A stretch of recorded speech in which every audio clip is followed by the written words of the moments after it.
A single apple can spark a thought. I'm Edwin. In the last episode, we focused on the oil shock itself, but in this episode, we go one step deeper. Oil may be the trigger, but debt is the real danger. This is not a guaranteed prediction. It is a risk path that investors, policymakers, and ordinary people should watch closely, because today's world is very different from the 1970s. Back then, the oil crisis created inflation, recession, and financial pressure. But today, the world is carrying much more debt. Governments are heavily indebted. Companies are heavily indebted. Households are heavily indebted. So if another oil shock hits the global economy, it may not only push prices higher, it may expose the fragile balance sheets behind the entire financial system. Most people understand an oil crisis through gasoline prices. When oil rises, fuel becomes more expensive. But that is only the first layer. Oil is connected to almost every part of the modern economy. It affects transportation, shipping, petrochemicals, fertilizers, agriculture, manufacturing, and services. So when oil prices rise sharply, the cost of producing and moving almost everything rises with them. Food becomes more expensive.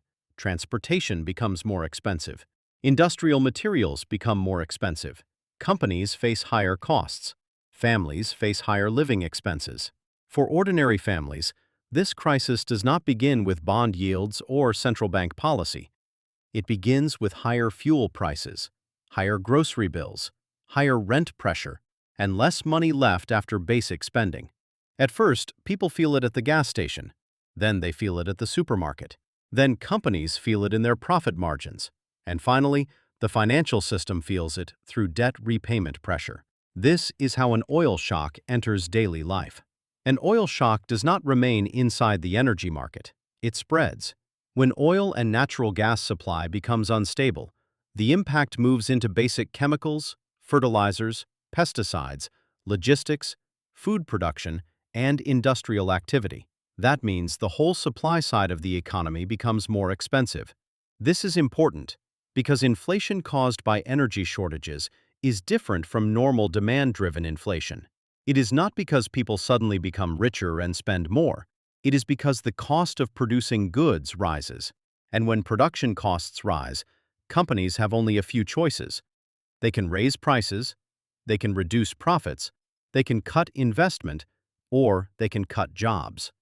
None of these choices is good for the economy. So the oil shock becomes an inflation shock. And the inflation shock then becomes pressure on households, companies, and governments. The key difference today is debt.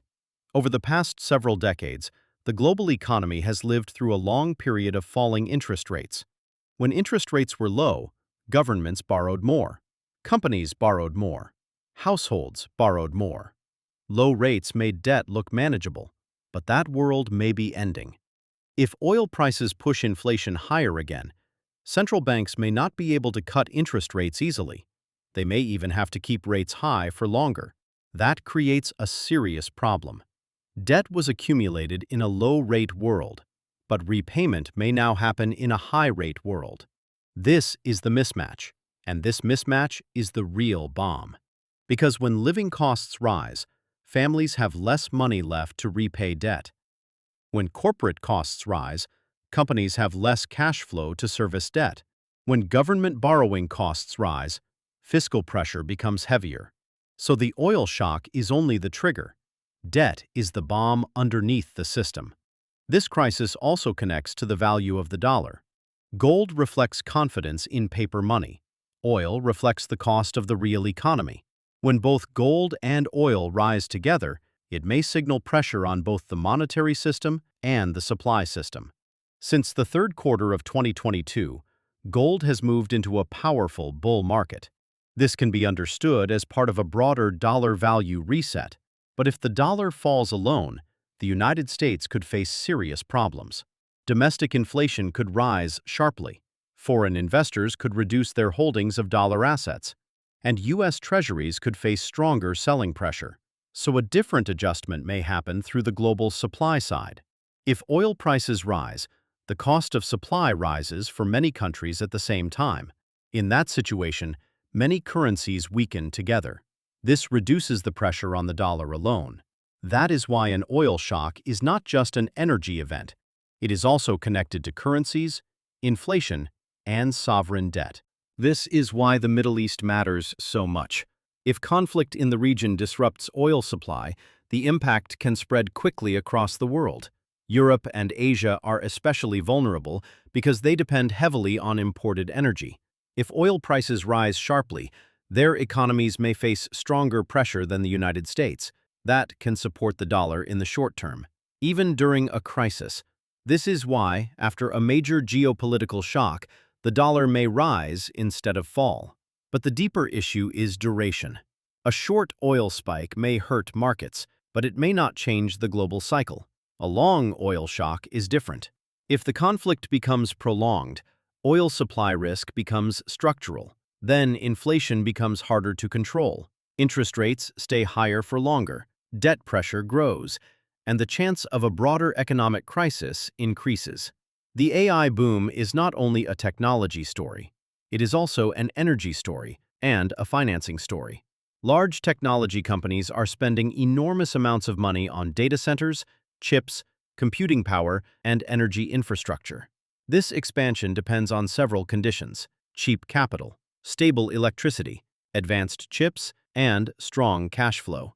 But an energy shock attacks this model from both sides. First, it raises operating costs. Second, it can keep interest rates higher. That means the cost of financing rises at the same time that investment needs remain massive. The market often treats large technology companies as safe winners, but if cash flow weakens and financing costs rise, even the strongest companies can come under pressure. So the oil shock may not only hit traditional industries, it may also challenge the financial foundation of the AI boom. When households and companies struggle with debt, banks become the pressure point. Banks are exposed to consumers. They are exposed to companies. They are exposed to real estate. They are exposed to government bonds. So when inflation rises, interest rates stay high, and repayment ability weakens, the banking system faces pressure from multiple directions. Banking crises often do not begin with one single collapse. They begin with small cracks, rising delinquencies, weaker collateral values, tighter lending, and falling confidence. At first, these cracks may look manageable, but once confidence weakens, financial stress can spread quickly. This is why a debt crisis rarely stays isolated. It moves from households to companies, from companies to banks, from banks to financial markets, and from financial markets back into the real economy. This is how a shock becomes systemic. So the real sequence may look like this. First, gold rises, signaling pressure on paper currencies. Then, Middle East conflict pushes oil prices higher. Oil prices raise the cost of global supply. Inflation becomes harder to control. Interest rates stay high. Households and companies face heavier debt pressure. Banks become more vulnerable. Technology stocks and other risk assets begin to reprice. And finally, the economy enters a broader crisis. This is why the oil shock may only be the first visible sign. The deeper problem is the debt structure behind the global economy. The Black Swan may not arrive as one dramatic event. It may arrive step by step. First through gold, then through oil, then through inflation, then through debt, then through banks and financial markets. And by the time most people notice it, the crisis may already be underway. So the real question is not simply whether oil prices will rise. The real question is this: can a highly indebted world survive another major oil shock? Because oil may light the match. Debt is the powder keg. And the global economy may be standing too close to the flame. Do you think this oil shock will fade quickly? Or could it trigger a much deeper global debt crisis?